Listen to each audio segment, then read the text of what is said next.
Hi ಸ್ನೇಹಿತರೆ, ಎಲ್ರಿಗೂ ನಮಸ್ಕಾರ. ನಾನು ದೀಪಕ್ ಕ್ಷತ್ರಿಯ. ಈ ವಾರದ ಇನ್ನೊಂದು ಹೊಸ ಸಂಚಿಕೆಯಲ್ಲಿ ನಿಮ್ಮೆಲ್ಲರಿಗೂ ಸ್ವಾಗತ ವಹಿಸಿದ್ದೀನಿ. ಈ ವಾರ ಒಂದು ಅದ್ಭುತವಾದ ಅಂದರೆ ಎಸ್ಪೆಷಲಿ ನಮ್ಮ ಮನೆಗಳಲ್ಲಿ ಹಬ್ಬ ಅಂತ ಬಂದರೆ ಈ ಹೋಳಿಗೆ ಇಲ್ದಿರ ಹಬ್ಬ ಅನ್ನೋದು ಕಂಪ್ಲೀಟ್ ಆದಂಗೆ ಇರೋದಿಲ್ಲ. ಸೊ ಹಾಗಾಗಿ ನಾನು ನಮ್ಮ ಮನೆಯಲ್ಲಿ ಸಾಂಪ್ರದಾಯಿಕ ಶೈಲಿಯಲ್ಲಿ ಮಾಡ್ತಕ್ಕಂಥ ಈ ಒಂದು ಬೇಳೆ ಹೋಳಿಗೆನ ಯಾವ ರೀತಿ ಮಾಡಬೇಕು ಅಂತ ನಾನು ಹೇಳ್ಕೊಡ್ತಿದ್ದೀನಿ. ಬಟ್ ವೆಯ್ಟ್ ನಾನು ಈ ಒಂದು ರೆಸಿಪಿನ ತೋರಿಸ್ಕೊಡ್ತಾ ಇಲ್ಲ, ಬಟ್ ನನಗೆ ಕಲಿಸಿರ್ತಕ್ಕಂಥ ನಮ್ಮ ಮನೆಯ ಮಾಸ್ಟರ್ ಶೆಫ್ ಆಗಿರ್ತಕ್ಕಂಥ ನಮ್ಮ ತಾಯಿ ಅದ್ಭುತವಾಗಿ ಮಾಡ್ತಾರೆ. ಸೊ ಡೈರೆಕ್ಟಾಗಿ ಅವರಿಂದನೇ ಈ ಒಂದು ರೆಸಿಪಿನ ಯಾವ ರೀತಿ ಮಾಡಬೇಕು ಅಂತದನ್ನು ನೋಡುವ. ಮತ್ತೆ ತಡ ನಮ್ಮ ತಾಯಿನ ಸ್ವಾಗತ ಮಾಡೋಣ. ನಮಸ್ಕಾರ ಎಲ್ರಿಗೂ. ನೋಡಿ, ಈ ಒಂದು ಸಂಚಿಕೆಯಲ್ಲಿ ನಮ್ಮ ತಾಯಿ ಯಾವಾಗಲೂ ನಮ್ಮ ಮನೆಯಲ್ಲಿ ಯಾವ ರೀತಿ ಹೋಳಿಗೆ ಮಾಡ್ತಾರೆ ಅದೇ ರೀತಿಯಾಗಿ ಪರ್ಫೆಕ್ಟ್ ಆಗಿರ್ತಕ್ಕಂಥ ಕಣಕ ಮತ್ತು ಹೂರಣನ ಯಾವ ರೀತಿ ಮಾಡಬೇಕು ಅಂತಕ್ಕಂಥದ್ದನ್ನು ಟಿಪ್ಸ್ ಆ್ಯಂಡ್ ಟ್ರಿಕ್ಸ್ ಜೊತೆಗೆ ಎಲ್ಲನೂ ಹೇಳ್ಕೊಡ್ತಾ ಇದ್ದಾರೆ. ಸೊ ಮತ್ತು ಇನ್ಯಾವುದೇ ತಡ ಮಾಡಿದಿರ ನಡೀರಿ ಈ ಒಂದು ಬ್ಯೂಟಿಫುಲ್ ಆಗಿರ್ತಕ್ಕಂಥ ಈ ಒಂದು ಹಬ್ಬಗಳಿಗೆ ಮಾಡ್ತಕ್ಕಂಥ ಈ ಒಂದು ಹೋಳಿಗೆ, ಅದುವೇ ಬೇಳೆ ಹೋಳಿಗೆನ ಯಾವ ರೀತಿ ಮಾಡಬೇಕು ಅಂತ ನೋಡುವ. ನಡೀರಿ.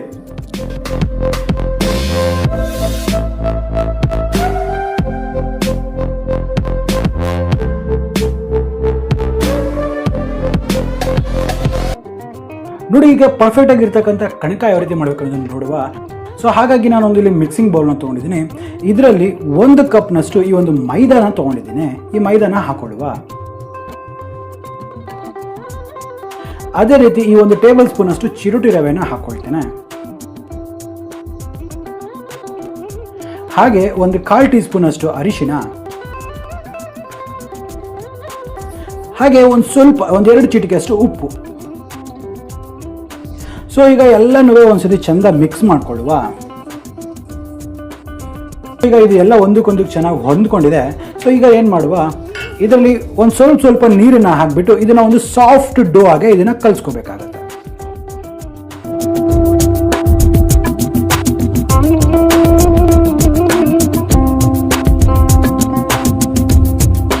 ನೋಡಿ, ಇದನ್ನು ಹೀಗೆ ಚೆನ್ನಾಗಿ ಒಂದು 4 ರಿಂದ 5 ನಿಮಿಷಗಳ ಕಾಲ ಇದನ್ನು ಇದೇ ರೀತಿ ನಾವು ಇದನ್ನು ಚೆನ್ನಾಗಿ ಮಿಕ್ಸ್ ಮಾಡಬೇಕಾಗತ್ತೆ.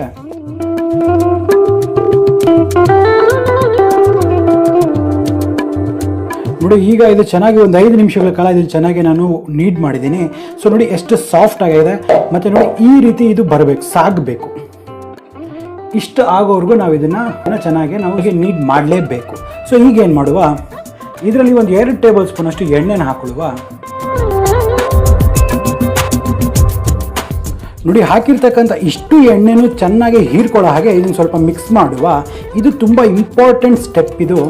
ಯಾಕಂದರೆ ಇದು ಎಣ್ಣೆ ಎಷ್ಟು ಹೀರ್ಕೊಂಡ್ರೂ ಇದು ಇಷ್ಟೇ ಸಾಫ್ಟಾಗಿ ಬರೋದಕ್ಕೆ ನಮಗೆ ಹೆಲ್ಪ್ ಆಗುತ್ತೆ.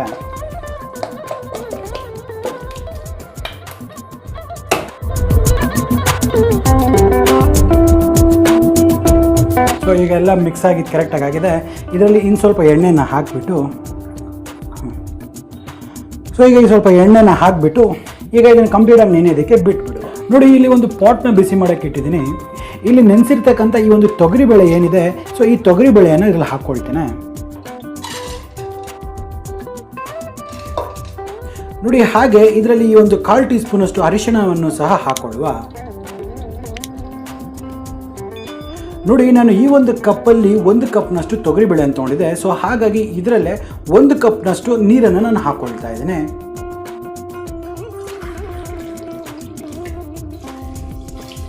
ಈಗ ಇದರಲ್ಲಿ 1 ಟೀ ಸ್ಪೂನ್ ಅಷ್ಟು ಎಣ್ಣೆನ ಹಾಕ್ತೀನಿ. ನೋಡಿ, ಈಗ ಇದನ್ನೆಲ್ಲ ಒಂದ್ಸತಿ ಚೆನ್ನಾಗಿ ಮಿಕ್ಸ್ ಮಾಡುವ.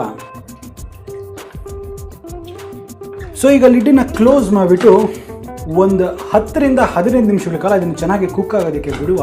ಇಲ್ಲ ನೀವು ಕುಕ್ಕರಲ್ಲಿ ಮಾಡ್ತೀರಾ ಅಂತ ಹೇಳಿದ್ರೆ ಮಿನಿಮಮ್ ಅಂದರೆ ಒಂದು 2 ವಿಜಿಲ್ಸ್ವರೆಗೂ ಇದು ಕುಕ್ ಆಗುತ್ತೆ. ನೋಡಿ ಸ್ನೇಹಿತರೆ, ಈಗ ಒಂದು 10 ರಿಂದ 15 ನಿಮಿಷಗಳ ಕಾಲ ಈ ಬೇಳೆ ಚೆನ್ನಾಗಿ ಬೆಂದಿದೆ. ಸೊ ಈಗ ಲಿಡ್ಡನ್ನ ಓಪನ್ ಮಾಡ್ಕೊಳ್ತಿದ್ದೀನಿ.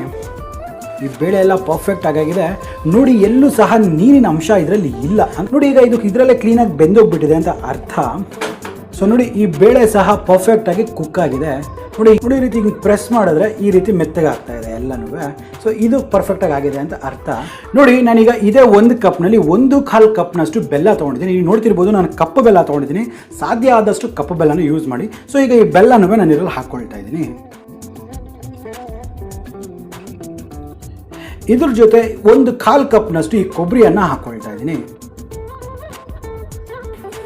ಹಾಗೆ ಒಂದು 4 ಏಲಕ್ಕಿ ಕುಟ್ಟಿರ್ತಕ್ಕಂಥದ್ದು, ಹಾಗೆ ಒಂದು 1/4 ಟೀ ಸ್ಪೂನ್ ಅಷ್ಟು ಸೋಂಪನ್ನು ಚೆನ್ನಾಗಿ ಕ್ರಷ್ ಮಾಡಿದ್ದೀನಿ, ಅದನ್ನು ಸಹ ಹಾಕ್ಕೊಳ್ತೇನೆ. ಹಾಗೆ ಇಲ್ಲಿ ನೋಡ್ತಿದ್ದೀರಲ್ಲ, ಇದನ್ನು ಜಾಕಾಯಿ ಅಂತ ಕರೀತಾರೆ. ಇದು ನಮ್ಮ ಅಮ್ಮನ ಸೀಕ್ರೆಟ್. ಇದು ಈ ಜಾಕಾಯಿಯನ್ನು ಸಹ ಒಂದು ಸ್ವಲ್ಪ ತುರಿದ್ಬಿಟ್ಟು ಇದರಲ್ಲಿ ಹಾಕೊಳ್ಳುವ.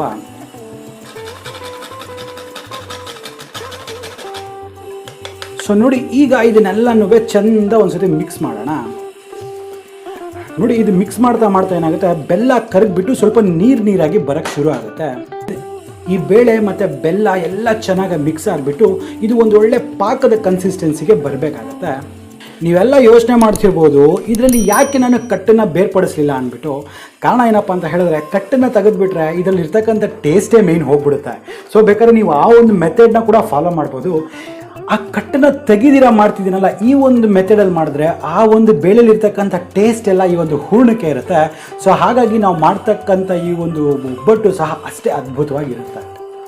ನೋಡಿ, ಈಗ ಇದು ಪರ್ಫೆಕ್ಟಾಗಿ ಆಗಿದೆ. ನೋಡಿ, ಎಲ್ಲ ನೀರೆಲ್ಲ ಹೋಗ್ಬಿಟ್ಟು ಇಷ್ಟು ಮಾತ್ರ ಗಟ್ಟಿ ಆಗಿದೆ. ಇಷ್ಟು ಆದರೆ ಪರ್ಫೆಕ್ಟಾಗಿ ಆಗಿದೆ ಅಂತ ಅರ್ಥ. ಸೊ ಈಗ ಏನು ಮಾಡಬೇಕಾಗುತ್ತೆ, ಈ ಮಿಶ್ರಣನೆಲ್ಲ ಕಂಪ್ಲೀಟಾಗಿ ತಣ್ಣಗಾಗೋದಕ್ಕೆ ಬಿಡುವ. ಇದು ತಣ್ಣಗಾದ ನಂತರ ಇದನ್ನು ನಾವು ಒಂದು ಮಿಕ್ಸಿಯಲ್ಲಿ ಹಾಕಿ ಫೈನಾಗಿ ಪೇಸ್ಟ್ ಮಾಡಿಕೊಂಡು ಬರುವ. ನೋಡಿ, ಈಗ ಈ ಒಂದು ಹೂರ್ಣ ಏನಿದೆ ರೆಡಿಯಾಗಿದೆ. ನೋಡಿ, ಇಷ್ಟು ಸಾಫ್ಟಾಗಿದ್ದರೆ ಇದು ಸಾಕಾಗುತ್ತೆ. ಸೊ ಈಗ ಹೂರ್ಣ ಎಲ್ಲ ರೆಡಿಯಾಗಿದೆ. ಇದನ್ನು ಸ್ವಲ್ಪ ಉಂಡೆಗಳಾಗಿ ಮಾಡ್ಕೊಂಡು ಇದನ್ನು ಪಕ್ಕಕ್ಕೆ ಇಟ್ಕೊಳ್ಳುವ. ನೋಡಿ, ಈ ಗಾತ್ರದ ಉಂಡೆ ಆದರೆ ಸಾಕಾಗುತ್ತೆ. ನೋಡಿ, ಈ ಗಾತ್ರದ ಉಂಡೆಗಳಾಗಿ ಎಲ್ಲನೂ ಮಾಡಿಕೊಳ್ಳುವ. ನೋಡಿ, ಈಗ ಈ ಹೂರ್ಣ ಎಲ್ಲ ಕರೆಕ್ಟಾಗಿ ಉಂಡೆ ಆಗಿದೆ. ಸೊ ಈಗ ಇದನ್ನು ಪಕ್ಕಕ್ಕೆ ನೋಡಿ, ಈ ಕಣಕ ಏನಿದೆ ಒಂದು 2 ಗಂಟೆಗಳ ಕಾಲ ಸಖತ್ತಾಗಿ ನೆಂದಿದೆ. ಸೊ ನೋಡಿ, ಪರ್ಫೆಕ್ಟಾಗಿ ಇದು ಆಗಿದೆ. ನೀವಿಲ್ಲಿ ನೋಡ್ತಿರ್ಬೋದು ಇದು ಎಷ್ಟು ಸಾಫ್ಟಾಗಿ ಆಗಿದೆ ಅಂದ್ಬಿಟ್ಟು. ಸೊ ಈಗ ಇದು ಪರ್ಫೆಕ್ಟಾಗಿ ಆಗಿದೆ ಅಂತ ಅರ್ಥ. ಸೊ ಈಗ ಇದನ್ನು ಹೋಳಿಗೆಯಾಗಿ ಯಾವ ರೀತಿ ಮಾಡಬೇಕು ಅಂತಕ್ಕಂಥದ್ದನ್ನ ನಮ್ಮ ತಾಯಿ ಹೇಳ್ಕೊಡ್ತಾರೆ, ಅದನ್ನು ನೋಡುವ. ನೋಡಿ, ಈಗ ಇಲ್ಲಿ ಒಂದು ಬಟರ್ ಪೇಪರ್ನ ತೊಗೊಂಡಿದ್ದಾರೆ. ಈ ಬಟರ್ ಪೇಪರ್ ಮೇಲ್ಗಡೆ ಸ್ವಲ್ಪ ಎಣ್ಣೆನ ಈ ರೀತಿ ಹಚ್ಕೋಬೇಕಾಗತ್ತೆ. ನೋಡಿ, ಈಗ ಇನ್ನೊಂದು ಪಾಲಿಥೀನ್ ಕವರ್ನ ಈ ರೀತಿ ತಗೊಂಡು ಅದ್ರ ಮೇಲೆ ಸಹ ಎಣ್ಣೆಯನ್ನು ಹಾಕೋಬೇಕಾಗತ್ತೆ. ಸೊ ಈಗ ಈ ಪಾಲಿಥೀನ್ ಕವರನ್ನು ಪಕ್ಕಕ್ಕೆ ಇಟ್ಕೊಳ್ಳುವ. ನೋಡಿ, ಈಗ ಈ ಕಣಕದಲ್ಲಿ ಒಂದು ಸ್ವಲ್ಪ ತೆಗೆದುಕೊಳ್ಳೋಣ. ನೋಡಿ, ಈಗ ಈ ಕಣಕನ ಈ ರೀತಿ ಸ್ವಲ್ಪ ಕೈಯಲ್ಲಿ ಸ್ವಲ್ಪ ಅಗಲ್ಸ್ಕೊಳ್ತಾ ಇದ್ದೀವಿ. ಇದಾದ ನಂತರ ಇದರಲ್ಲಿ ಹೂರ್ಣನ ಮಧ್ಯದಲ್ಲಿ ಇಡ್ತಾ ಇದ್ದೀವಿ. ಈ ರೀತಿ ಎಲ್ಲ ಸೈಡ್ಸಿಂದ ಇದನ್ನು ಇದರ ಕವರ್ ಮಾಡಿಕೊಳ್ಳುವ.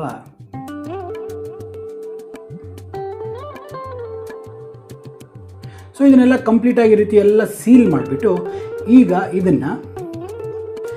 ಈ ಬಟರ್ ಪೇಪರ್ ಮೇಲೆ ಒಂದು ಸ್ವಲ್ಪ ಎಣ್ಣೆನ ಹಾಕಿಬಿಟ್ಟು ಇದನ್ನು ಚಂದವಾಗಿ ಇದನ್ನು ಸ್ವಲ್ಪ ತಟ್ಕೋಬೇಕಾಗತ್ತೆ ಈ ರೀತಿ.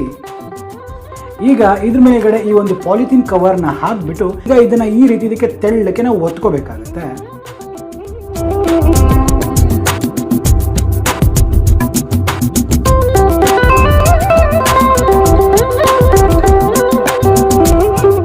ನೋಡಿ, ಈಗ ಈ ಒಂದು ಹೋಳಿಗೆ ಅಂತಕ್ಕಂಥದ್ದು ತೆಳ್ಳಕ್ಕೆ ಪರ್ಫೆಕ್ಟ್ ಆಗಿ ಬಂದಿದೆ. ನೋಡಿ, ಇಲ್ಲಿ ಒಂದು ತವಾನ ಬಿಸಿ ಮಾಡಕ್ಕೆ ಇಟ್ಟಿದ್ದೀನಿ. ತವಾ ಸಹ ಚಂದ ಬಿಸಿ ಆಗಿದೆ. ಈಗ ಈ ತವಾ ಮೇಲೆ ಸ್ವಲ್ಪ ಎಣ್ಣೆಯನ್ನು ಹಾಕೊಳ್ಳುವ. ಈಗ ಈ ಹೋಳಿಗೆಯನ್ನು ಇದರಲ್ಲಿ ಹಾಕೊಳ್ಳುವ.